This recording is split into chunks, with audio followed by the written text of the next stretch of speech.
Hi all. This is Praveen Kaur Pandey. I am volunteer of Seva Brigade Foundation.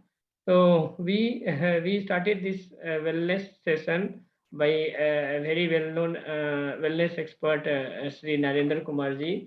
So I will give you the brief introduction about him. He's a ex-defense personnel, and he's currently working in the banking sector in the Bangalore. And ये इसलिए बहुत दिनों से लोगों को health के प्रति like how to stay the live the healthy life style, तो बहुत सारी चीज़ों पे ये लोगों को अवेयर कर रहे हैं। तो अभी क्या भी ऐसा मतलब हम लोगों ने कि सेशन करने का पर्पस क्या है कि अभी क्या हो रहा है कि लोगों का जो रुचि है वो हेल्थ के प्रति थोड़ा सा रिलैक्स कर रहे हैं।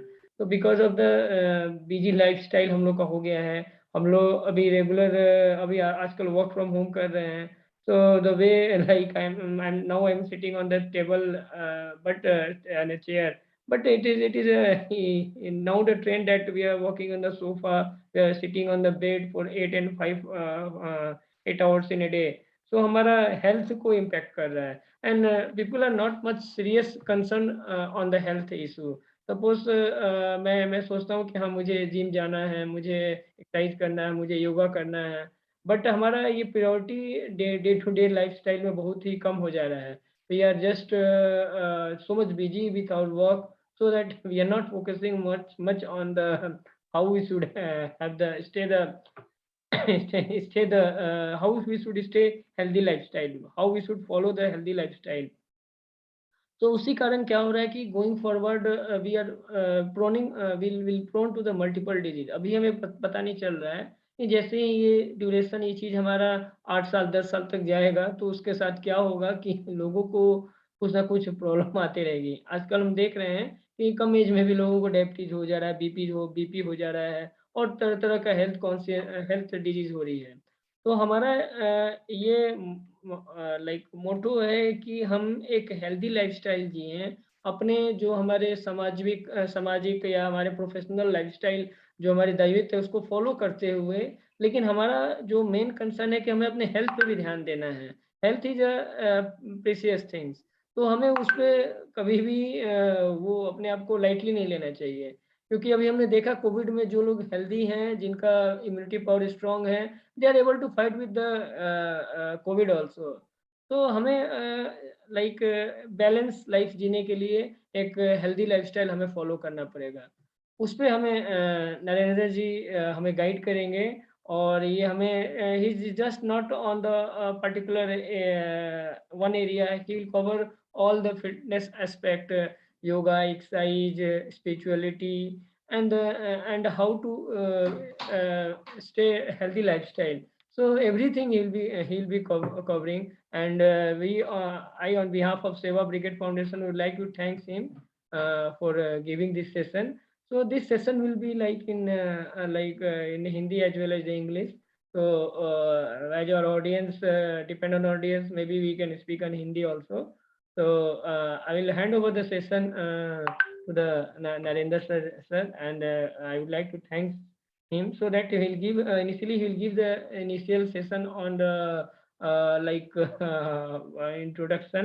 Later on we'll have the interactive session, so that he will understand what is our need, and how we can plan our further session on that. Yeah, thanks Narendra sir. प्रिय दर्शकों, सभी दर्शकों को श्री हरि का स्मरण। मुझे बड़ी खुशी हो रही है कि आप लोग फिटनेस के लिए, वेलनेस के लिए इतने सजग हैं, जागरूक हैं, और यही दिखाता है तभी आप इस एनजीओ से जुड़े हैं। और आज मैं नरेंद्र कुमार आप सबों को सबसे पहले अपना परिचय ब्रीफ दे दूं। मैं एक वेलनेस कंसल्टेंट हूं, इसके साथ ही मैं एंटरप्रेन्योर ट्रेनर हूं, और हर सबों का मदद कर रहा हूं अभी पेंशन के कार्यों के लिए एसबीआई में रहते हुए। इससे पहले मैंने भारतीय वायुसेना में 23 साल का सर्विस किया, और आज हम आपसे बात करने जा रहे हैं कि किस तरह से अपने जीवन को, अपने जीवन शैली को सुदृढ़ बनाया जाए। तो इसकी शुरुआत होती है हमारी हेल्थ से, और इसके लिए सबसे पहले हमें समझना होगा कि हेल्थ क्या है और वेलनेस क्या है।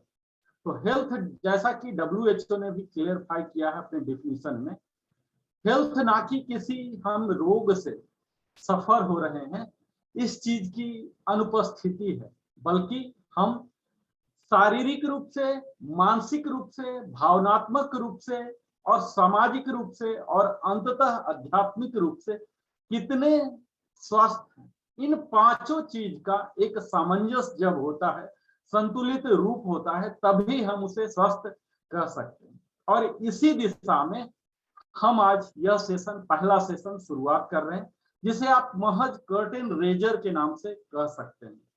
तो जैसा हम सब जानते हैं कि हमारा शरीर पंच तत्वों से मिलकर बना है। पहला है वायु, आकाश, अग्नि, जल, पृथ्वी। इन्हीं पंचभूतों से हमारा शरीर बना है।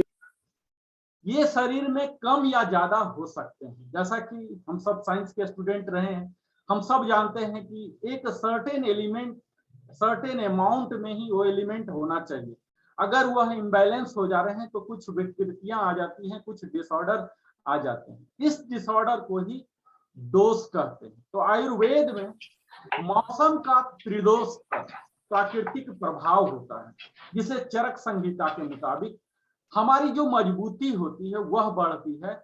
और ये सब मौसम के आधार पर, उसके आहार पर, और हम क्या दिनचर्या अपनाते हैं, अपना क्या लाइफ स्टाइल मनाते हैं, इसी पर डिपेंड करता है। तो हम चाहते हैं अगर कि अपने सेहत को बेहतर बनाएं, तंदुरुस्त रहें, तो उस मौसम के गुण और त्रिदोष, उनके असर के बारे में हमें जानना पड़ेगा, क्योंकि दोष उन्हीं मौसमों से इकट्ठा होता है जो उनके गुण और तत्वों को साझा करते हैं।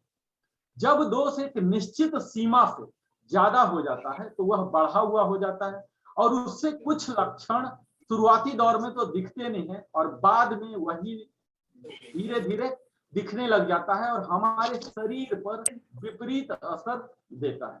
तो यह आपको आयुर्वेद के हिसाब से समझना पड़ेगा कि यह त्रिदोष क्या है। तो वात, पित्त और कफ। उदाहरण के तौर पर अब वात जब हमारे शरीर में बढ़ जाता है, वात, पित्त, कफ अगर नहीं जानते होंगे, चूंकि यह बड़ा ही लघु वीडियो में बता रहा हूं, अगर वात को आप समझना चाहते तो यह समझिए कि वात है हमारे शरीर में मूवमेंट को, गतिशीलता को दिखाता है, और पित्त है जो एसिडिटी, जो हमारे डाइजेस्टिव पावर है, इसे दिखाता है, और जो कफ है यह हमारे लिक्विडिटी, प्राण शक्ति से रिलेटेड दिखाता है। अब जब हमारे शरीर में वात बढ़ जाता है तब वातावरण सूखा, हवाओं वाले और ठंडा होता है। जैसे सर्दियों में हो जाता है, हमारा वात बढ़ जाता है।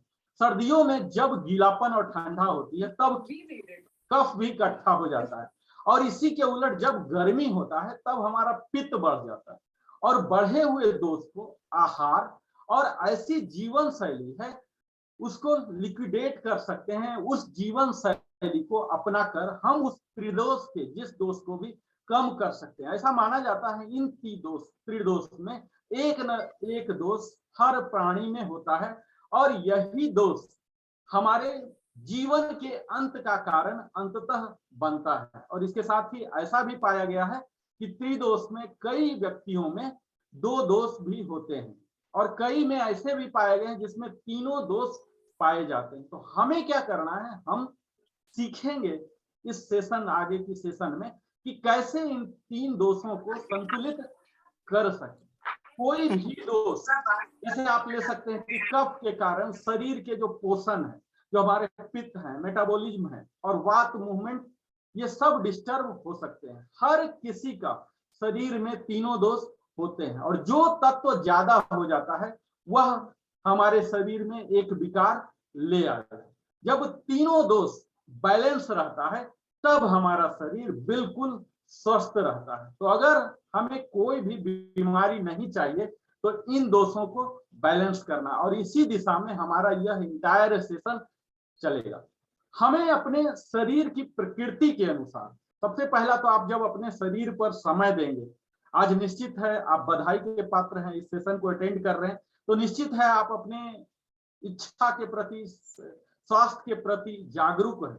तो जब हम अपने आहार और आचार करने से शरीर की जो प्रतिरोधक क्षमता है, जो इम्यूनिटी है, ये बढ़ जाती है और बीमार पड़ने की आशंका तनिक भी नहीं रहती है। तो इसके लिए हमें क्या करना होता है? हमें करना क्या है? बड़ा ही आसान है।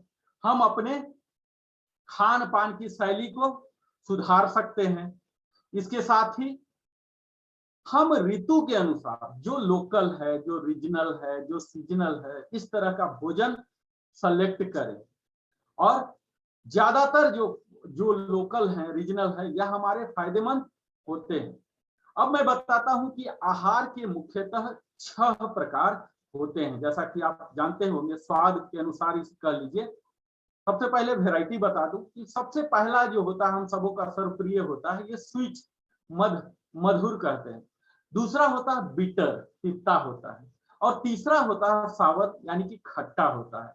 और चौथा होता है लवण, यानी कि नमकीन होता है। और पांचवा होता है पंजेंट, जिसे कटु बोलते हैं।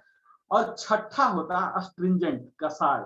तो यह 6 नेचर के ही बेसिक हमारे आहार में होते हैं। जैसे मधु में, स्वीट में आप कह लीजिए, जो कि कार्बोहाइड्रेट वाले हैं, गेहूं है, गुड़ है, केला है, गाजर, चावल, बादाम, घी, दूध, दालचीनी, ये सब मीठा में आते हैं। इसी तरह से अगर हम खट्टा में लें तो कई तरह के फल हैं, जैसे नींबू, नारंगी, कच्चा आम, टमाटर, ब्रेड आदि, ये सब खट्टा में आते हैं। और लवण में लेंगे तो इसमें सेंधा नमक है, मछली, सैलरी वगैरह, नॉनवेज वगैरह प्रोडक्ट आते हैं।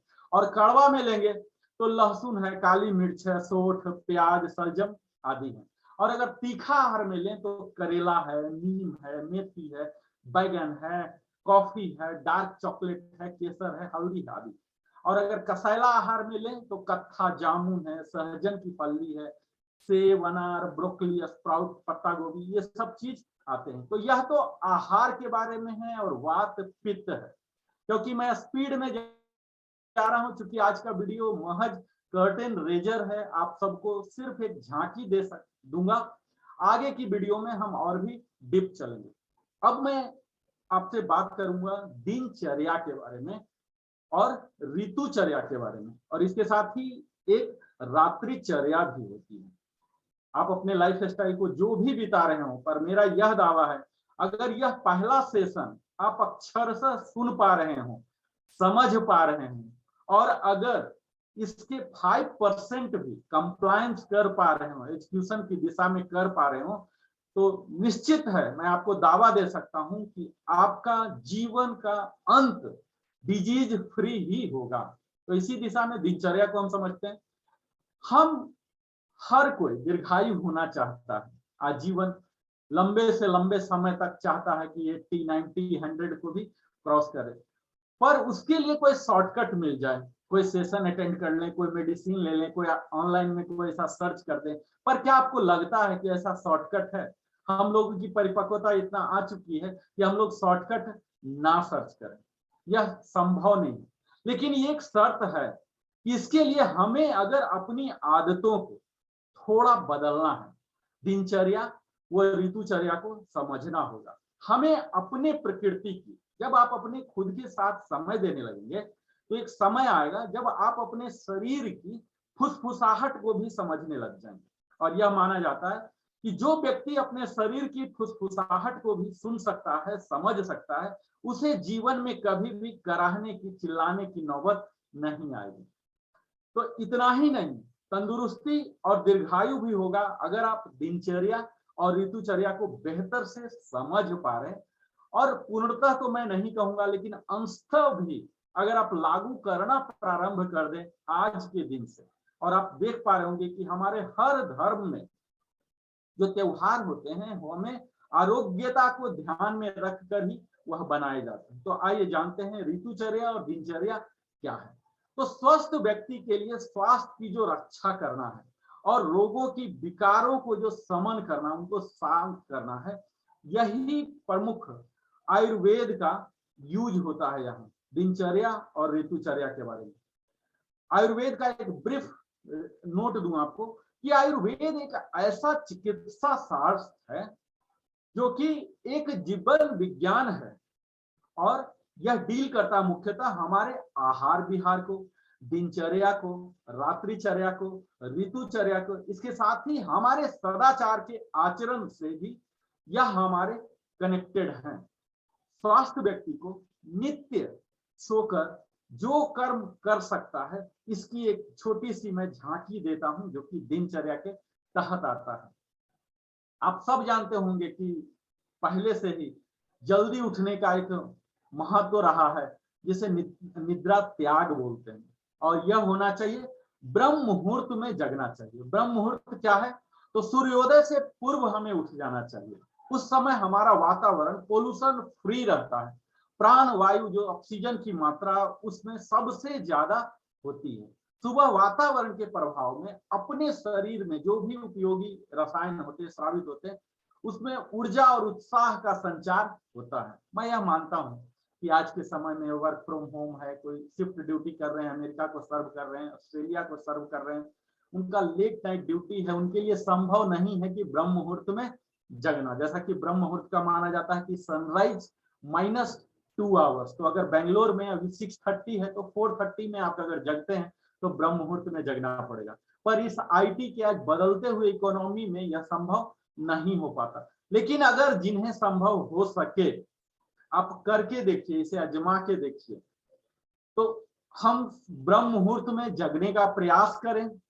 चलिए आप अपना देखिएगा, जैसे ही हम जगते हैं अपने बिस्तर पर ही उठ के हम अगला काम ईश्वर को याद करें, अपने पामिंग करें, मंत्र का जाप करें, जो कुछ भी आप मंत्र जानते हैं, उस ईश्वर को याद कीजिए, उन्हें आभार प्रकट कीजिए जो कि आपको एक नया जीवन दिया, आज का दिन गिफ्ट दिया, उन्हें आप आभार व्यक्त कीजिए। और उठ के आप बेड को छोड़ते के साथ जमीन को, इस पृथ्वी माता को, जो कि हमें सारे अन्य सामग्रियां दे रही है, वही जीवित रखने के लिए प्रमुखतः जिम्मेवार है, उन्हें आप साष्टांग नमस्कार कीजिए पृथ्वी को बेड छूटते ही। और जब आप बेड छोड़ते हैं तो आप अगर थोड़ा सा और एडवांस ले जा रहा हूं डिप में, आप दोनों नाक में उंगली लगा के देखिए। ये हमेशा यही होता है, कोई एक ही नॉस्ट्रिल ज्यादा एक्टिव होता है, या लेफ्ट या राइट। आपको यहां देने से जब हम एक्सेल करते रहते हैं यह पता चल जाएगा। तो जो भी एक्सेल हो रहा है आपको पता लग जाएगा कि राइट नॉस्ट्रिल है या लेफ्ट। जो नॉस्ट्रिल एक्टिव ज्यादा है आप पता चल जाएगा थोड़ा सा अनुभव के बाद। वही पैर पहले आप जमीन पर रखिए, फिर पृथ्वी का, अपने भूमि का साष्टांग नमस्कार कीजिए, ईश्वर को स्मरण कीजिए, ध्यान कीजिए, जिससे क्या होता है हमारी मन एकाग्रचित हो जाती है, और यह मदद करता है हमारे मानसिक और शारीरिक तनाव दूर करने में, जो कि हम देख ही पा रहे हैं कि आज कितना तनाव से हम ग्रस्त हैं। तनाव होने वाली सारी शारीरिक और मानसिक व्याधियां नहीं रहती है। नेक्स्ट आता है मल मूत्र उत्सर्जन। यह दिनचर्या की बात कर रहा हूं। इसमें क्या होते हैं, शरीर में जो उपापचय है उसके बाद कई अवशिष्ट पदार्थ बन गए हैं, उस एनर्जी को जनरेट करने के बाद विषैले तत्व बन गए हैं। इन्हें एक्सक्रीट करने के लिए क्या करना है, हमें सुबह उठ के गुनगुना पानी, आप कोशिश कीजिए 1 गिलास या 2 गिलास या 3 गिलास, धीरे धीरे टारगेट कीजिए 1 लीटर सुबह पीजिए। मौसम के मुताबिक, अगर गर्म मौसम है तो नॉर्मल पी सकते हैं, अगर ठंडा मौसम है तो थोड़ा सा गुनगुना करके आप पीजिए। धीरे धीरे कोशिश कीजिए कि 1 लीटर तक आपका पहुंच जाए। इस प्रकार क्या होगा, आपका पूरा शरीर हल्का हो जाएगा, डिटॉक्स हो जाएगा, आपको खुद ही हल्कापन दिन भर महसूस होगा, और जिससे किसी भी संक्रमण का भय नहीं रहेगा। तो यह तो सुबह है। इसके बाद हम ब्रश करते हैं, हाथ साफ करते हैं, ये सब नहाना धोना होगा। तेल लगाने का तो अभी रिवाज है नहीं, तेल भी लगाने का ऐसा बोला जाता है। इसके बाद आप नहा लिए, इसके बाद आप व्यायाम के लिए जाइए। व्यायाम को हम आगे लेंगे तत्काल। इसके बाद हम अपने उबटन बोलते हैं, जो कि आज तो हम करते नहीं है, सनक्रीम ऐसे वे सब लगाते हैं, उबटन होता नहीं है। तो इस तरह से हम कपड़े भी पहन लिए, स्वच्छ कपड़े, आरामदायक कपड़े, ये सब हम करते ही रहे हैं, बड़ा ही बुनियादी चीज है। इस तरह से हमने यह देखा कि किस तरह से हम दिनचर्या करते हैं। अब अगर दिनचर्या का ओवरव्यू अगर आपको मिल चुका है तो मैं थोड़ा सा और डीप में आपको दिनचर्या में ले जाता हूं। मुझे उम्मीद है आप लोग समझ पा रहे होंगे इस बात को। और दिनचर्या में क्या करना है, हमारे दैनिक कार्यक्रम को ही बेसिकली दिनचर्या कहते हैं। दिन का अर्थ होता है दिन का समय, और चर्या का अर्थ है उसका पालन करना या उसके निकट रहना। यानी कि 100% आप नहीं भी कर पा रहे हैं, जितने ही पार्शियल ही कंप्लायंस कीजिए। यह दिनचर्या हमारा आदर्श दैनिक कार्यक्रम है जो प्रकृति के चक्र का ध्यान रखती है, और यह प्रातः काल के समय पर ही केंद्रित है, क्योंकि यह पूरे दिन को नियमित करता है। सुबह का समय जैसा आपका बीता है, यह पूरे दिन को ड्राइव करेगा। और यह माना जाता है कि दिनचर्या हमारे शरीर और मन का अनुशासन है, और इससे हमारी प्रतिरक्षा तंत्र मजबूत होती है, मल पदार्थों से शरीर शुद्ध हो जाता है। सरल स्वस्थ दिनचर्या अगर हम मनाते हैं तो इससे हमारे मन शुद्ध हो जाते हैं, दोष जितने भी त्रिदोष हमने बताए वो संतुलित हो जाते हैं, और हमारा जो इम्यूनिटी है यह भी स्ट्रांग हो जाता है, और दिन जो हमारी होती है बिल्कुल शुरुआत ताजगी से होता है अगर हम बेहतर दिनचर्या रखते हैं। क्योंकि दिनचर्या का पालन करने से आपका दिन शुरुआत से ही आनंदमय हो जाता है और तरोताजा दिन भर रखेगा। ब्रह्म मुहूर्त जैसा कि हमने बताया है कि सूर्योदय के 1.5 घंटा पहले ही आपको जग जाना है, क्योंकि सूर्य ही अल्टीमेट वह सोर्स ऑफ एनर्जी है। आप जो भी कुछ काम कर रहे हैं, बगैर सूर्य के धरती पर कोई भी जीवन संभव नहीं है। तो 1.5 घंटा पहले ये क्या होता है, उस शक्ति भर जाती है, और सूर्योदय के आधे घंटे पूर्व दूसरी ऊर्जा का धूम हमारे वातावरण में भर जाता है, जिससे क्या होता है, हमें वास्तविकता में हम आशा, प्रेरणा और शांति इस समय हमारे दिल में प्रकट होती है, और उसी समय ब्रह्म ज्ञान जो कि ध्यान और स्वाध्याय के द्वारा होता है, जिसे सर्वोच्च ज्ञान कहते हैं, शाश्वत सुख की प्राप्ति होती है, जो कि एक सर्वश्रेष्ठ माना जाता है। और जैसा हम लोग साइंटिफिकली भी कह सकते हैं कि इस समय हमारा एनवायरनमेंट बिल्कुल शुद्ध, शांत और सुखदायक रहता है, और निद्रा के उपरांत मन में ताजगी आ जाती है। और इसी समय अगर ध्यान करते हैं तो मानसिक हमारी जो एक्टिविटीज हैं इसमें भी सुधार आते हैं, और सत्व गुण जो होते हैं, विशेष आगे के लेक्चर में बताएंगे सत्व गुण, उन्हें भी बढ़ाने में यह सहायक होता है। और रजोगुण और तमोगुण जो 3 गुण होते हैं, आगे बताऊंगा, इनसे मिलने वाली जो थकान हो जाती है, कई तरह के डिप्रेशन हो जाते हैं, एंजाइटी हो जाती है, इन सब सुस्त करता है और देता है। इसके साथ ही मैं श्वास की शक्ति पर बताऊं दिनचर्या के तहत ही, जब भी हम सांस लेते हैं, जब कभी भी, ना कि सिर्फ प्राणायाम के दौरान, जब कभी भी हम लंबा और गहरा सांस लें, क्योंकि जब तक हमारी सांस है तभी तक यह प्राण शक्ति है। तो नासिका से श्वास का प्रवाह कभी भी दोनों से होता नहीं है। जब आप प्राणायाम कर लेंगे, प्राणायाम के अंतिम फेज में दोनों में बैलेंस होता है, हमेशा दोनों में से एक ही चलता है। अब देखिए, आयुर्वेद के अनुसार जो दाहिना है ये ज्यादा पावरफुल माना गया, और यह सूर्य का प्रतीक है, पित्त है, और बाई नासिका ये चंद्र का प्रतीक है, यह कूलिंग के लिए रिस्पॉन्सिबल होता है। और मस्तिष्क का जो दाहिना भाग होता है यह हमारे क्रिएटिविटी को कंट्रोल करता है, और बायां भाग जो होता है यह हमारे तार्किक जो लॉजिक शक्ति होती है, जो वोकल स्किल है, इन सबों को कंट्रोल करता है। होता क्या है, रिसर्च के मुताबिक ऐसा पाया गया कि जब हम लेफ्ट नॉस्ट्रिल से लिया करते हैं तब राइट यानी कि क्रिएटिविटी को एक्टिवेट करता है, और जब राइट से लेते हैं तो हमारे लॉजिकल स्किल को एक्टिव करता है। तो इस तरह से जब हम अपने सांसों पर ही अवेयर हो जाते हैं, यानी कि अपने सांसों को ही मॉनिटर करने लग जाते हैं, विटनेस करने लग जाते हैं, तब हम अपनी क्रिएटिविटी को बढ़ा सकते हैं। इससे हमारे मस्तिष्क में एक पॉजिटिव वाइब्स आने लग जाते हैं, और यह पॉजिटिव वाइब, अब दूसरा, अपने हाथों से भी इन्हें आप देखिए, सुबह जग के, जैसा मैं बताया, इससे हमें धन, ज्ञान और शक्ति की जो देवियां होती हैं इन्हें याद करना होता, अपने अंगुलियों के ऊपर अंगूठों को ऐसे ऐसे चलाना होता। मैं आगे के सेशन में बताऊंगा। हम सुबह जग के रक्षा मंत्र अगर आप याद करते हैं, जानते हैं, जैसे कर अग्रे वस्ते लक्ष्मी, हाथों के आगे वाले भाग में लक्ष्मी का निवास होता है।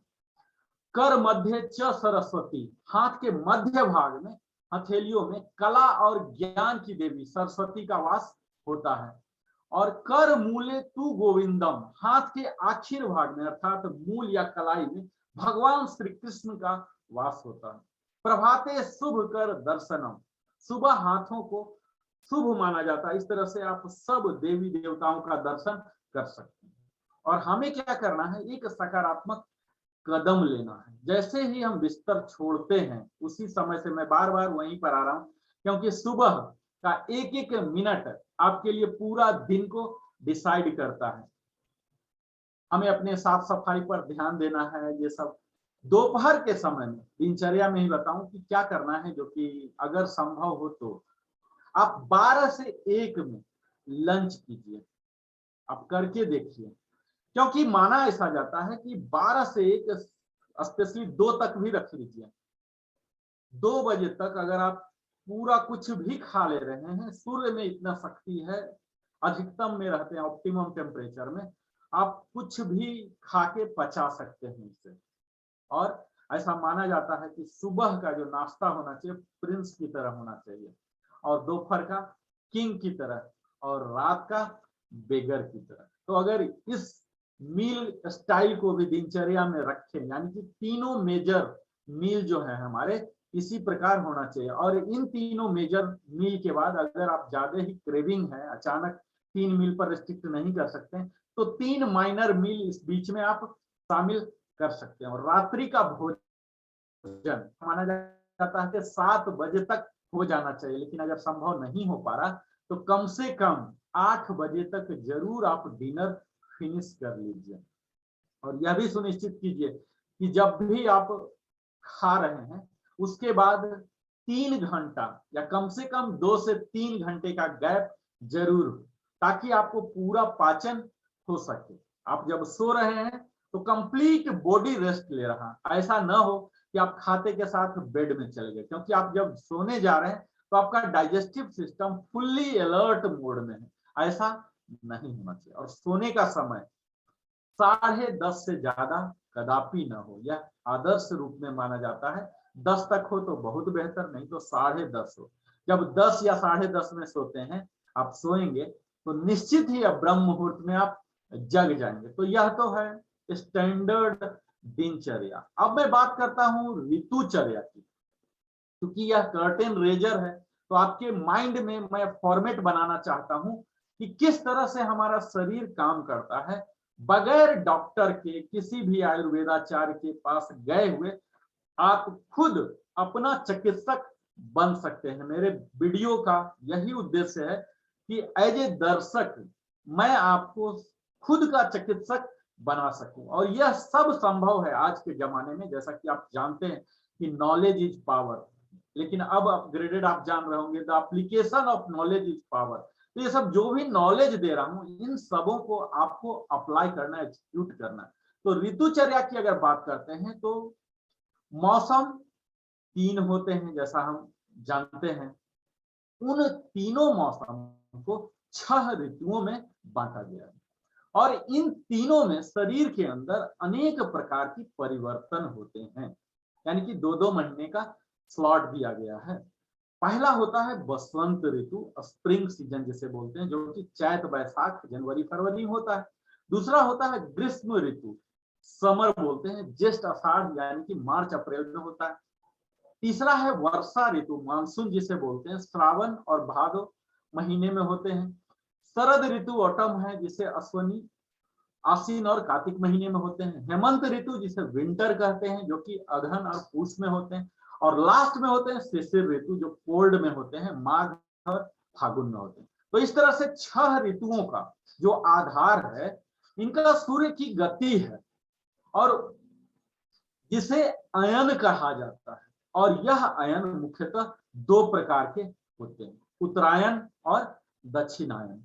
इन ऋतुओं में पृथक पृथक पृथक चर्चा की मैं करूंगा आगे के वीडियो में। कई चर्या होते हैं, जैसे 6 ऋतु मैं बताया, तो 6 ऋतु चर्या होंगे। यदि हम इन सभी ऋतुओं में जो भी बताई गई चर्याओं हैं, उनका नियमित और विधिवत पालन करें, फुल्ली एग्जीक्यूट करो, तो किसी भी रोग को उत्पन्न होने की तनिक भी संभावना नहीं है अंतिम सांस तक। अन्यथा अनेक मौसमी बीमारियों से भी हम ग्रसित हो सकते हैं। आप देखते ही होंगे कि जैसे मौसम चेंज होता है, स्पेशली बच्चे वगैरह आप देखते होंगे जिनकी इम्यूनिटी बड़े ही लो होते हैं, तुरंत बीमार हो जाते हैं, सर्दी खांसी हो जाता है, या कई बड़े लोग भी बोलते हैं अभी मौसम बदल रहा, थोड़ा सा ये हो गया। लेकिन अगर आप ये ऋतुचर्या जान लें, यानी कि वो ऋतुचर्या होता क्या है, तो मौसम के बदलाव के साथ ही हमें खान पान में भी बदलाव जरूरी है। और ये सब बदलाव करके हम मौसमी रोग जो है, जैसे गर्मी में आप देखते होंगे जहां ज्यादा एक्सट्रीम वेदर, बेंगलोर में नहीं, जहां भी एक्सट्रीम वेदर है नॉर्थ वगैरह में, यहाँ गर्मी आते ही लू हो जाता है, ठंडा होते ही इन्फ्लुएंजा हो जाएगा। इस तरह से मौसम पर ही पूरा आधारित है। इसका मतलब क्या आप समझ पा रहे हैं? इसका मतलब यही होता है कि उन्हें ऋतुचर्या की ज्ञान ही नहीं है। ऋतु बदल गए, इसके अनुसार ही आपकी दिनचर्या भी बदल जाना चाहिए, आपकी खान पान बदल जानी चाहिए, जीवन शैली बदल जाना चाहिए। अगर हम उसको भांपते हुए बदलना शुरू कर लें, जैसे मैं आपको सैंपल के तौर पर बोलता हूँ कि शिशिर ऋतुचर्या, उसमें क्या होते हैं, मैं सारे कवर नहीं करूंगा डिटेल में क्योंकि और भी कई बात करना है। तो ऋतुचर्या का, जैसे हमने शिशिर की बात कर रहा हूँ एक सैंपल के तौर पर, तो इसका सबसे पहले समय आपको जानना, मैंने बता दिया कि माघ फागुन यानी कि जनवरी फरवरी में यह होता है। अब इसमें संभावित रोग क्या क्या होते हैं, तो इस महीने में, इन दोनों महीनों में भूख आपको बहुत ज्यादा लगेगा। हम लोग बोलते हैं कि जाड़ा में बहुत भूख लगता है, हमारे होंठ हैं, त्वचा है, ये सब बीवाई फटने लग जाती है, आपके व्हाइट व्हाइट स्पॉट आने लग जाएंगे, सर्दी या रूखापन रहेगा, कई को लकवा, बुखार, खांसी, दमा आदि रोगों की संभावना इन 2 महीनों में शिशिर ऋतुचर्या में बढ़ जाते हैं। अब इसे किस तरह से डील किया जाए, कोप अप कैसे किया जाए, मुकाबला कैसे किया जाए, तो इसकी जो मुकाबला करने की प्रणाली है उसे बोलते हैं पथ्य आहार विहार, यानी कि क्या सेवन करें। तो कई तरह के पाक लड्डू हैं, अदरक है, लहसुन की चटनी है, जिमीकंद है, पोषक आहार जो न्यूट्रिएंट्स हैं उनसे भले हमें कवर करना है। दूध का सेवन विशेष रूप से इस सीजन में करना है, तेल मालिश करना है, धूप में जाइए, सन एक्सपोजर में रहिए, गर्म पानी का उपयोग करें, ऊनी या गहरे रंग के कपड़े पहने, जूते मोजे से शरीर को पूरा ढक के रखें। तो यह तो कहलाता है पथ्य आहार विहार। और दूसरा अपथ्य आहार विहार, यानी कि क्या हम सेवन नहीं करें। तो आपको बरसात व ठंडी हवा से बचना है, अगर पता है कि बाहर ठंडा है तो उससे बचना है, हल्का रूखा और वायु वर्धक आहार नहीं लेना है आपको। तो इस तरह से 6 का हम आगे के वीडियो में लेंगे। तो यह है कि किस तरह से हम इस ऋतु से जो बीमार हो जाते हैं, आप देखते होंगे कई लोग ऐसे हैं कि सालाना ही बीमार पड़ते ही रहते हैं। तो ये अगर ऋतुचर्या की ज्ञान उनको हो जाए तो ये मौसम कुछ नहीं बिगाड़ सकता। अब यह तो हो गया ऋतुचर्या, वात पित्त कफ दिनचर्या। अब मैं अपने फेवरेट टॉपिक पर आता हूं। जैसा कि आप देख पा रहे होंगे कि आज के समय में अधिकतर लोग, जैसा कि प्रवीण जी बताए ही, कई बीमारियों से सफर होते हैं। और इन सब बीमारियों के पीछे क्या प्रमुख कारण है, तो अगर मुझसे पूछा जाए तो सबसे पहला कारण मैं अज्ञानता को ही दूंगा। यानी कि उन्हें यह मालूम नहीं है कि क्या हमें चाहिए, क्या हमारे लिए उचित है और क्या अनुचित है। अगर वह जान जाए, और इतना आज आप इस प्रथम वीडियो में गांठ बांध लें कि अगर हम चाहते हैं कि अपने आप को हेल्दी रखें, तो यह आपको अपने खुद के नॉलेज ही आपको हेल्दी रखेगा। आप पूरे विश्व का विकिपीडिया बन के घूम रहे हैं, गूगल बन के घूम रहे हैं, पर आपको अपने शरीर की ज्ञान नहीं है कि मुझे शरीर को क्या चाहिए। मैं लाख बोल रहा हूं दिनचर्या, ऋतुचर्या, पर यह एग्जैक्टली ना तो मुझे सूट करेगा ना तो आपको सूट करेगा। यह आप जब अपने शरीर के साथ, मन के साथ समय देंगे, तब आपको पता लगेगा कि मुझे बेसिकली क्या चाहिए, मेरे लिए क्या सुटेबल है, तभी आपको यह पता चलेगा। और इसके लिए है सबसे पहला जानकारी कि आपको अपने शरीर का सही स्वरूप जानना है, जो कि हम 10 तक का अगर बायोलॉजी हम लोग पढ़े हैं तो वहां से ज्ञान आ जाता है। दूसरा होता है कौन कौन से बीमारियां हैं जिसके कारण हम परेशान हो जाते हैं। तीसरा है उन बीमारियों का क्या कारण है, उनके क्या लक्षण होते हैं, उनके क्या ट्रीटमेंट होते हैं।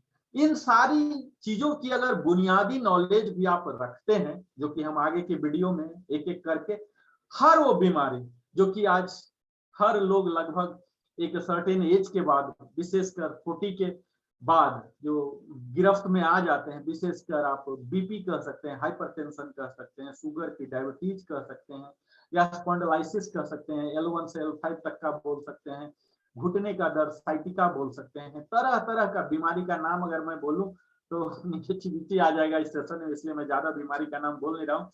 तो इन सारी बीमारियों को टैकल करने के लिए आपको सबसे पहला जो चीज है उनकी जानकारी होना कि ये क्यों होता है, इसका क्या कारण है।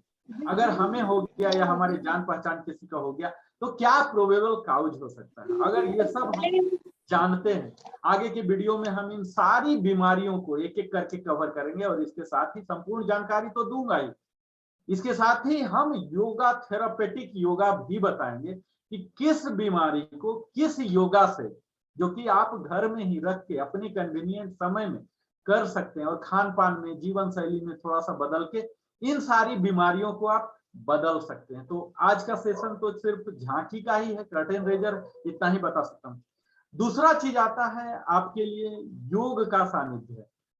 अब योग का सानिध्य आप लोग जान ही चुके होंगे कि योग क्या है। तो यह कॉम्बिनेशन है हमारे शरीर का, मन का, आत्मा का, इन्हीं तीनों चीज का योग जो समेसन है, सम है, हम ऐड कर रहे हैं। तो इन्हीं तीनों चीज को ऐड कर रहे हैं। तो क्यों ऐड कर रहे हैं? अल्टीमेटली हम आत्मा में अपने बॉडी और माइंड को क्यों ऐड कर रहे हैं? क्योंकि जब आत्मा हमारा तैयार होगा तभी उसे परमात्मा का मिलन होगा। और हम सब मानव जीवन को प्रमुखतः सर्वश्रेष्ठ प्राणी माना जाता है। क्यों माना जाता है? क्योंकि परमात्मा से मिलन सिर्फ हमारा ही संभव है, क्योंकि हम बैरियर पर खड़े हैं। हमें ही अवसर मिला है उस परम धाम की प्राप्ति के लिए। अगर थोड़ा सा मिस हो गए तो फिर कहीं नीचे जाके कॉकरोच वगैरह ये 84 लाख योनि में हमें फिर चक्र लगाना पड़ेगा। तो इस मनुष्य की जो हम परमात्मा की प्राप्ति है, परम धाम है, वैकुंठ धाम की यात्रा है, वो कैसे होगी? जब तक कि हम अपने आत्मा को परमात्मा से मिलन के लिए प्रयास न कर सके। और वह सब होगा योग के द्वारा है। क्योंकि योग में हम यम करते हैं। अष्टांग योग की अगर बात करें तो इसके 8 अंग होते हैं। पहला अंग होता है यम, जहां की हम यह करते हैं, डोंट्स पर ध्यान करते हैं, क्या क्या हमें नहीं करना है। और नियम जो दूसरा अंग है, उस पर क्या क्या हमें अवश्य करना चाहिए, जिसमें कि सारे चीज होते हैं, वो सब सत्कर्म है जो कि हमें अवश्य करना चाहिए, उनका पालन हमें अवश्य ही करना चाहिए। तीसरा होता है आसन, जो कि एक पोज है हर काम के लिए। जैसे मैं अभी अगर बात कर रहा हूँ, एक सर्टेन पोज में बैठा हूं, मैं सो के बात नहीं कर रहा हूं, एक सर्टेन।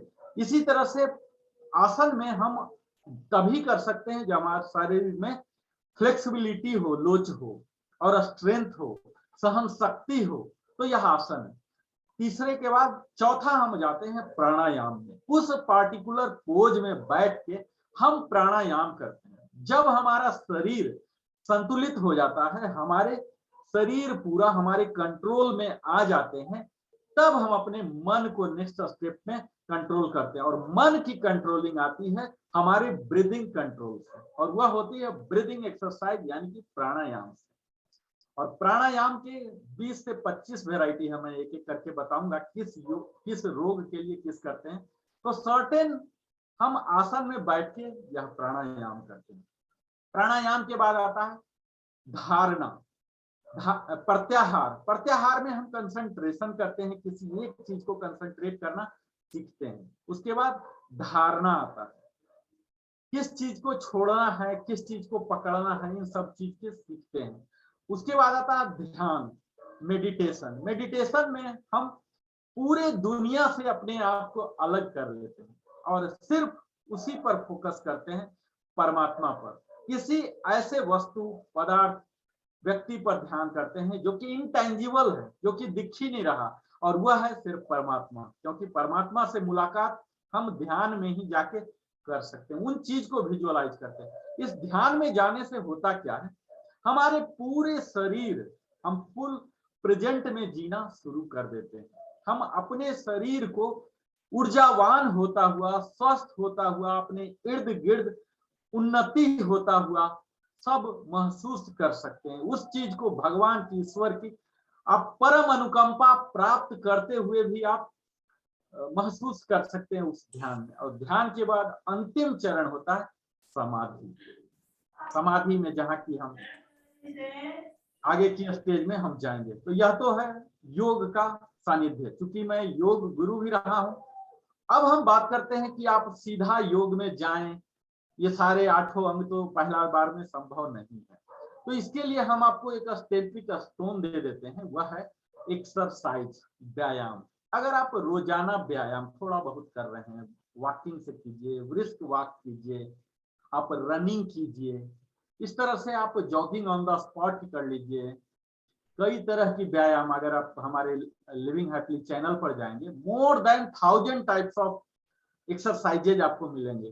कोई भी एक्सरसाइज का आप नाम लीजिए और वहां अवेलेबल मिलेगा। जैसे प्लैंक है तो प्लैंक 56 टाइप्स है, पुशअप है तो उसके 50 टाइप के हैं। कोई भी एक्सरसाइज का आप नाम लीजिए और वहां देखिए प्लेलिस्ट में सब अवेलेबल है। तो उन सारे को आप एक एक कर जो भी कर पाएंगे आप कीजिए। आगे हम बताएंगे कि कौन से बीमारी के लिए, किस चीज के लिए, आपके किस गोल के लिए कौन सा एक्सरसाइज चाहिए। तत्काल मैं इस वीडियो में ओवरव्यू कवर करूंगा कि जब आप नियमित योग करते हैं, यानी कि योगासन, प्राणायाम, ध्यान, मुख्यतः इन तीनों को ही हम करते हैं या व्यायाम करते हैं, तो इससे हमारे शरीर में और मन में क्या क्या प्रभाव होते हैं, इनके लाभ को मैं एक नटसेल में आपको बताने का प्रयास करूंगा ताकि आप कन्विंस हो सके। तो व्यायाम को अगर हम डिफाइन करना चाहें तो ये क्या होता है, जिस क्रिया से हमारे शरीर में आयास, आयास का मतलब होता है थकावट, श्रम की थकावट। आप सोचेंगे कि क्या आप थकावट की बात कर रहे हैं, तो व्यायाम उसी का नाम है जिसमें श्रम की थकावट महसूस हो, उसी को व्यायाम कहते हैं। और इससे हमारे शरीर में स्थिरता आती है। स्थिरता क्या है, वो दृढ़ता है। दृढ़ता किस लिए चाहिए, कई बार हम डिप्रेशन में चले जाते हैं, फ्रस्ट्रेट हो जाते हैं, थोड़ी सी सक्सेस मिल गई तो हम बहुत ही ज्यादा जंप होने लगते हैं, या फेलर हो गया तो हम डिप्रेशन मोड में चले जाते हैं। उन सबों से दृढ़ता देता है, पेशेंस को डेवलप करता है, बुरे से बुरे परिस्थिति को भी झेलने की, सहने की आप में बल पैदा करता है। वही दृढ़ता और स्थिरता यहाँ आता है। अगर हम नित्य प्रति करें, योग व्यायाम करें, तो सब सीजन में, जो कि हमने ऋतुचर्या बोला, 6 में अपनी शक्ति के अनुसार ही हमें करना चाहिए। मैं यह नहीं बोल रहा हूं कि आप हमारे जैसा ही 1.5 घंटा कीजिए, आधा घंटा कीजिए। अगर आप बिल्कुल ही स्टार्टअप हैं, बिगिनिंग कर रहे हैं, तो मात्र 5 मिनट से ही आप शुरू कर लीजिए प्रतिदिन। यह सीजन के अनुसार ही, अपने मौसम में, जैसा कहा जाता है ऋतुचर्या में कि हेमंत, शिशिर और बसंत ऋतु में अपनी आधी शक्ति तक ही करना चाहिए, और माथे पर या बगल में जब भी पसीना का अनुभव हो तभी तक इन मौसम में करना चाहिए। और ग्रीष्म मौसम और वर्षा और शरद ऋतु में है, इससे भी कुछ कम करना चाहिए, क्योंकि ग्रीष्म में क्या होते हैं, वात का संचय और प्रकोप होता है, और इसे कम करना चाहिए। जब हम व्यायाम करते हैं तो इसके बाद होता क्या है, हमारे पूरे शरीर को हमें थोड़ा सा मसाजिंग इस तरह से मल लीजिए, जिससे शरीर को, स्टार्टिंग में आपको पेन होगा जब शुरू करेंगे तो इसे आप मसाजिंग कर लीजिए, इससे शरीर का कष्ट आपको दूर हो जाएगा। और आयुर्वेद के अनुसार भी यह व्यायाम जो है परमावश्यक है, यह वार्मिंग अप है। योग भी करेंगे आप आगे चल के जब सीखेंगे हमारे साथ, तो उसके लिए भी वार्मिंग अप करने के लिए भी व्यायाम की जरूरत होती है। और कई तरह से हमारे करीब 30 मिनट ही आप कर लीजिए, 6 दिन कर लीजिए। यह टारगेट रखिए कि 300 मिनट आपको पर वीक करने हैं। या अगर 300 मिनट आप नहीं निकाल पा रहे हैं तो चलिए आपको हम कंसेशन दे रहे हैं, 150 मिनट ही कीजिए, लेकिन वह बिल्कुल ही मीडियम नेचर का हो, यानी कि कार्डियक हो, एरोबिक हो, जहां की हार्ट रेट हाई हो जाए। हार्ट रेट हाई कराने का मतलब ये बिल्कुल नहीं है आपकी सांस ज्यादा चलना, इसमें डिफरेंस आप समझिए। कार्डियो एक्सरसाइज, जो एरोबिक एक्सरसाइज है, हमारे हार्ट रेट को तेज करता है, यानी कि ब्लड पंपिंग तेज होते हैं, लंग्स पर जोर नहीं पड़ता, यानी कि हार्ट के पावर को बढ़ाता है, लंग्स के पावर को बढ़ाता है, आपको हांफना नहीं सिखाता। आप ये बिल्कुल ही समझ जाइए कि अगर आप जो भी व्यायाम कर रहे हैं उसमें प्रॉपर सिंक्रोनाइजेशन है, अगर ब्रीथ के साथ अगर प्रॉपर कर रहे हैं, तो उस एक्सरसाइज के बाद, व्यायाम के बाद आपको थकने का तनिक भी सवाल नहीं है। अगर थक पा रहे हैं या आपकी लंबी लंबी सांस हो रही है या नाक से सांस सफिशिएंट ना होकर मुंह से सांस लेने की नौबत हो रही है, इसका मतलब कहीं न कहीं आप गलत ढंग से कर पा रहे हैं। आगे हम बताएंगे एक्सरसाइज में, योगासन में किस तरह से इसे ब्रीदिंग से सिंक्रोनाइज किया जाए, यानी कि 2 घंटा भी अगर आप करना चाहें तो 2 घंटा भी कर सकते हैं और इमीडिएट ड्यूटी भी जा सकते हैं। इसके बाद होता क्या है, यह हमारे फेफड़े, हृदय, मस्तिष्क जो वाइटल ऑर्गन्स है हमारे शरीर का, इन सबों को पूर्ण स्वस्थ और ऊर्जावान एनर्जेटिक बना देता है। और इससे क्या होता है, जो कि आज ओबेसिटी आप देख ही पा रहे होंगे, डायबिटीज है, कोलेस्ट्रॉल है, हमारे अस्थमा है, एलर्जी है, आदि कई तरह की जो बीमारियां हैं, इन सबों का शमन करता है और प्रिवेंटिव मेजर के रूप में भी काम करते हैं। और त्रिदोष जो हमने बताया, सप्त धातुओं और अग्नि का भी संतुलन ठीक से करके हमें आरोग्यता प्रदान करता है। इस प्रकार अगर हम सही ढंग से करें और सही मात्रा में अगर करें तो हमारी सारी मांसपेशियां दृढ़ बन जाएगी। हम आगे की सेशन में लेंगे कि किनके लिए कौन सा चाहिए, कौन सा समय चाहिए, कौन सा रिजाइम चाहिए, या तो एक ही बार सब कुछ हो नहीं सकता। मैं धीरे धीरे आगे की बताऊंगा कि किसके लिए कौन कौन से रिजाइम होंगे। इससे क्या होते हैं, जब हम नियमित योगासन करेंगे, व्यायाम, तो हमारे फैट लॉस होंगे, वेट लॉस होंगे। वेट लॉस ऐसा नहीं होगा कि आप अंडर वेट चले जाएंगे, यानी कि करेक्ट बीएमआई में चले जाएंगे और छाती आपका उभरा हुआ दिखने लगेगा, एक टोन्ड बॉडी, टोन्ड फेस आ जाएगा, आपका ट्रिम्ड वेस्ट लाइन आ जाएगा। और इसके बाद अगर आपको संभव है तो व्यायाम के बाद आप तेल मालिश कीजिए या फिर उससे पहले कीजिए, यह भी कर सकते हैं। तो ओवरऑल होता क्या है, तो इससे हमारी जो क्षमता है, कैपेसिटी है, पोटेंशियल है, यह बढ़ता है, स्थिरता आती है और मेन चीज जो होता है, कष्ट सहने की क्षमता बढ़ जाती है। आप बोलेंगे कष्ट क्यों सहना? मित्रों, मैं आपको यह बता दूं कि जो भी व्यक्ति कष्ट सहते हैं, जिनमें कष्ट सहने की जितना ज्यादा से ज्यादा शक्ति है, वो उतना ज्यादा से ज्यादा सत्य प्रिय होंगे। यही पहचान है। क्योंकि हम झूठ ही क्यों बोलते हैं? हम झूठ इसीलिए बोलते हैं क्योंकि उस निंदा का कष्ट सहना नहीं चाहते।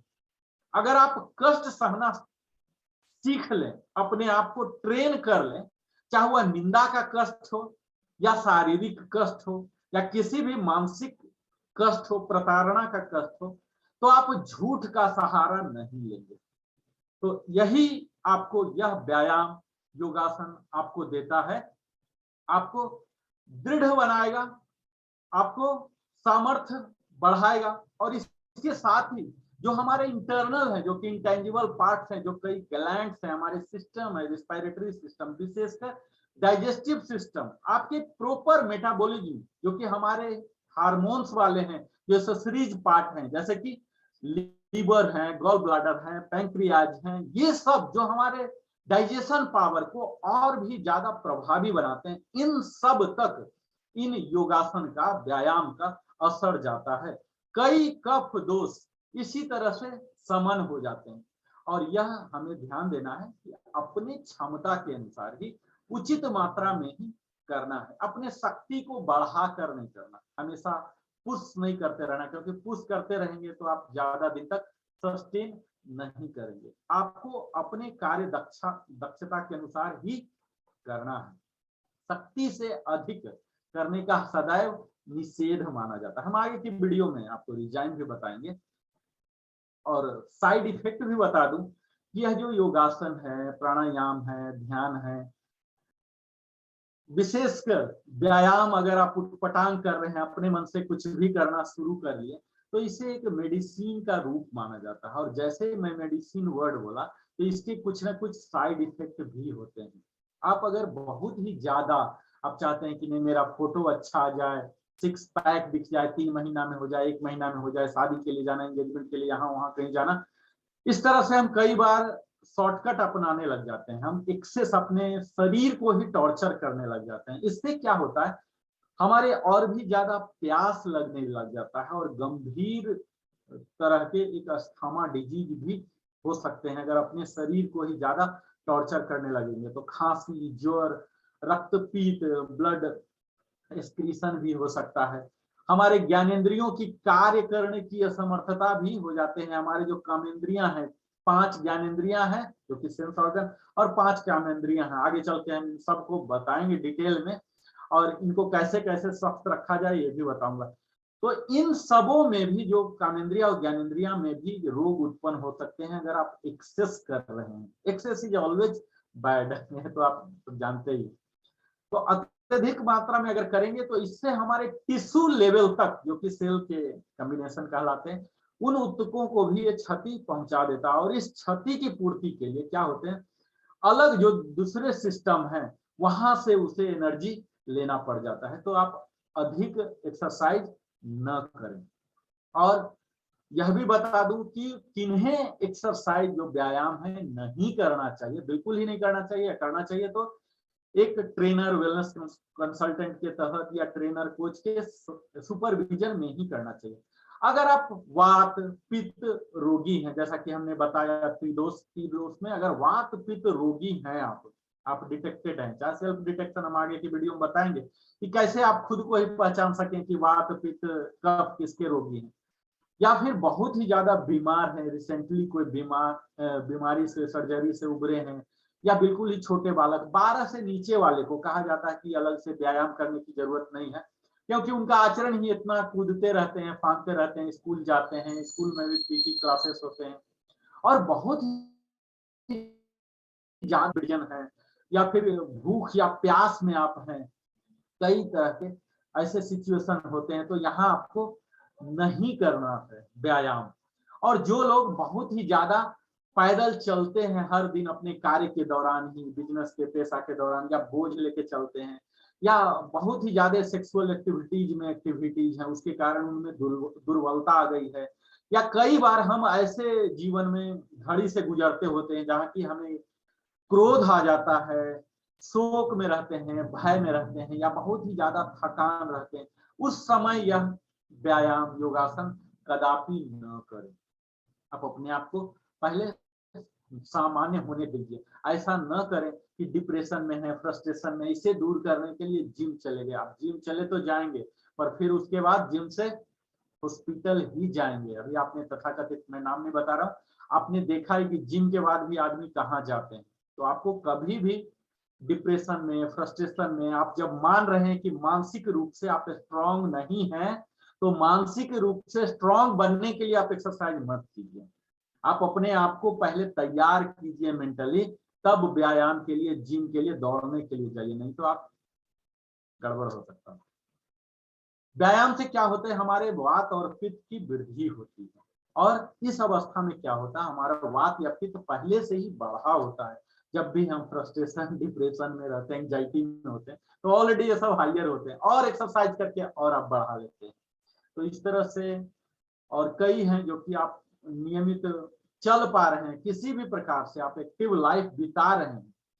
कई महिलाएं हैं जिन्हें यह लगता है कि हम तो दिन भर सारा दिन काम करते हैं, खड़े होके या बैठ के या झुक के, पर उनका शरीर जो है ये संयमित, जो हर शरीर के हर अंग प्रत्यंग का व्यायाम जो चाहिए वो संतुलित रूप से हो नहीं पाता है, और इसी वजह से वह सक्रिय जीवन बिताते हुए भी कई रोगों के शिकार हो जाते हैं। तो इस तरह से आप एक सामान्य आदमी के लिए दंड बैठक कीजिए, कुश्ती कीजिए, सब कीजिए, लेकिन जो इस तरह से बीमारी में है उन्हें ये सब नहीं करना चाहिए। अब मैं ध्यान बताऊं, ध्यान जैसा कि हमने बताया है, थोड़ा सा ब्रीफ करता हूं कि प्राणायाम तब तक हमें करना चाहिए जब तक, प्राणायाम हमने बताया योग के तहत ही चौथा अंग है। अब प्राणायाम मोटा मोटा मैं बता रहा हूं, आगे हम प्राणायाम का सेशन ही लेंगे।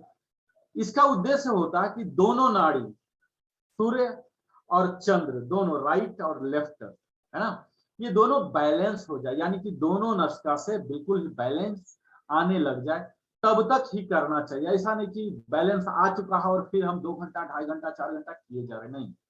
10 से 15 मिनट आपके लिए मोर देन सफिशियंट होना चाहिए। अगर मैं योगासन के फॉर्मेट का बोलूं, तो अगर आप 1 आवर लेके चलते हैं तो कुछ देर तक, यानी कि 10 से 15 मिनट तक आप वार्म अप कीजिए।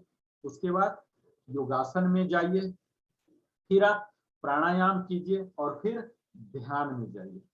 और अगर दूसरे तरफ से मैं बोलूं तो पहले आप वार्म अप कीजिए, दूसरे मेन एक्सरसाइज कीजिए और तीसरे कूलिंग डाउन कीजिए। अगर मैं योगासन में बात करूं, थोड़ा सा डिप जा रहा हूं, अगर योगासन में बात करूं कि कौन सा योगासन पहले करें, तो पहले स्टैंडिंग कीजिए, फिर सिटिंग कीजिए, फिर फ्रंट की ओर छाती के बल लेट के, और फिर अंत में चौथा आसन आप पीठ के बल लेट के कीजिए। तो यह तो सीक्वेंस है, क्योंकि आगे की वीडियो में मैं आपको पूरे विस्तार से बताऊंगा कि किस योगासन को किन्हें करना चाहिए और किन्हें नहीं करना चाहिए, कौन से योगासन से पहले क्या करना चाहिए और किसके बाद करना चाहिए, कौन से योगासन के बाद कौन सा प्राणायाम आता है, और ध्यान करना है तो किस तरह से ध्यान करना है, ये सब हम बाद में आपसे बताएंगे। तो सुबह के जो हम व्यायाम करते हैं, इससे हमारे शरीर और मन की जो अकर्मण्यता, जो आलस्य हो जाती है, यह सब खत्म हो जाते हैं। हमारे पाचन शक्ति को तो मजबूत करता है, हल्का होता है, आनंद होता है। और इसके साथ ही कई ऐसे आसन, जैसे सूर्य नमस्कार और भी कई आसन बताऊंगा, जो कि कुंडलिनी शक्ति को भी जागृत करता है, यानी कि आपको प्रोएक्टिव बनाता है। आप देखते होंगे अपने जीवन के आसपास कहीं कई लोगों को, हमारे पीएम साहब को आप देख सकते हो कि कितने ज्यादा प्रोएक्टिव है, कहां से ऊर्जा लाते हैं, हर आदमी को यही आश्चर्य होता है। आपके समाज के इर्द गिर्द भी लगता होगा कि कई कार्यों को करते हुए भी एक्स्ट्रा कार्य कैसे कर लेते हैं। तो यह सब संभव हो पाता है जब वो कुंडलिनी शक्ति को जागृत कर लेते हैं। तो हम अपने अगले सेशन में यह भी कवर करेंगे कि किस तरह उनको जागृत कर सकते हैं, उस दिशा में आपको क्या क्या करना है। निश्चित है इसका दुरुपयोग भी किया जा सकता है, इसीलिए मैं इतना ओपनली नहीं बताना चाहूंगा। ये बहुत लंबा क्रिया है, लेकिन अगर जो जागरूक हैं उनके लिए मैं सहयोग दे सकता हूं, कुंडलिनी जागृत कर सकते हैं, ताकि वो अपने जीवन में एक ग्रेट अचीवर के रूप में अपने आप को कर सकते हैं, मरने से पहले तक। ये तो इतना जल्दी नहीं होता। तो इस तरह से जब घोर परिश्रम करते हैं, उनकी तुलना में क्या होता है, 1/4 या 1/2 क्षमता के अनुसार ही व्यायाम की अनुशंसा की जाती है। शुरुआती में जो भी आप कर पा रहे हैं उससे थोड़ा सा कोना या आधा ही हो जाइए। और आगे मैं बताऊंगा सुदर्शन क्रिया ही, यह भी आपको स्वस्थ और खुश रखने में मदद करेगा। ये सब हम आगे की लेंगे। और व्यायाम में मुख्यतः सूर्य नमस्कार है, एरोबिक्स है, कई तरह के दैनिक हैं जो कि हमारे शारीरिक सामर्थ्य को बढ़ाएगा, इम्यूनिटी को बढ़ाएगा। जो कि आप देख पा रहे होंगे कि अगर हमारी शरीर तंदुरुस्त है तो किस तरह की बीमारी आ जाएगी। शरीर कहने का मतलब उसके सारे जो सिस्टम्स हैं, उसके ऑर्गन्स हैं, अंग हैं, प्रत्यंग हैं, वो ग्लैंड्स हैं, वो टिश्यू हैं, वो सेल्स हैं, सेल्स लेवल तक का अगर वो सारे स्वस्थ हो जाते तो बीमारी कहां से आएंगे आप बताइए। बीमारी आते कहां से, उस पार्टिकुलर जोन के टिश्यू नहीं बेहतर से बिहेव कर रहे हैं, फंक्शन नहीं कर पा रहे। क्यों नहीं कर पा रहे? क्योंकि वहां न्यूट्रिएंट्स या ऑक्सीजनेटेड ब्लड नहीं पहुंच रहे हैं। क्यों नहीं पहुंच रहे हैं? क्योंकि वहां फैट या एयर बबल्स हैं, एयर्स हैं, अनवांटेड जो टॉक्सिक मटेरियल हैं, जो CO2 हैं या और भी कई अपशिष्ट पदार्थ है, वो वहां रुके हुए हैं, एसिटिक एसिड रुके हुए हैं। आपके ज्वाइंट में प्रॉब्लम हो रहा। क्यों हो रहा? क्योंकि उस ज्वाइंट में यहाँ एसिटिक एसिड जमा हुआ है, वो आपके फ्लेक्सिबिलिटी नहीं दे रहा। जब आप योगासन करेंगे, जब हमारे साथ व्यायाम सीखने को आगे आएंगे, तो आपको यहाँ से हर ज्वाइंट से एसिटिक एसिड निकाल दिया जाएगा, अपने आप फ्लेक्सिबिलिटी हो जाएगा। यानी कि यहाँ जो भी ब्लड जाएंगे वो ऑक्सीजनेटेड जाएंगे, जो हम आहार ले रहे हैं, जहाँ की ऑल द 6 कंपोनेंट्स यानी कि carbohydrate, protein, fat, vitamin, minerals, water, इन 6 का बैलेंस जब पहुंचेगा तो क्यों नहीं यह फ्लेक्सिबल होगा, क्यों नहीं यह हेल्दी होगा। हमारा या तो ब्लड जा नहीं रहा उस अंग में, या जा रहा है तो ऑक्सीजनेटेड नहीं जा रहा क्योंकि एसिटिक एसिड रोक रहा। दूसरा, जा रहा तो प्रॉपर न्यूट्रिशन के साथ नहीं, क्योंकि वो न्यूट्रिशन लेके नहीं जा रहा। क्यों नहीं? क्योंकि हम सात्विक आहार नहीं कर पा रहे हैं। हम आगे की वीडियो में आपको आहार के बारे में भी बताएंगे, जहाँ की सात्विक आहार, तामसिक आहार, राजसिक आहार, इन तीनों आहार के बारे में बात करेंगे। और प्रमुखता आपको बताएंगे कि सात्विक आहार में क्या क्या आते हैं, क्या क्या चुनना चाहिए, क्या क्या छोड़ना चाहिए। और जब आप सात्विक आहार पर जाएंगे तो ऑटोमेटिक आप सात्विक जीवन भी बिताना शुरू करेंगे। चूंकि यह कर्टेन रेजर है, इसलिए मैं आगे बढ़ता हूं।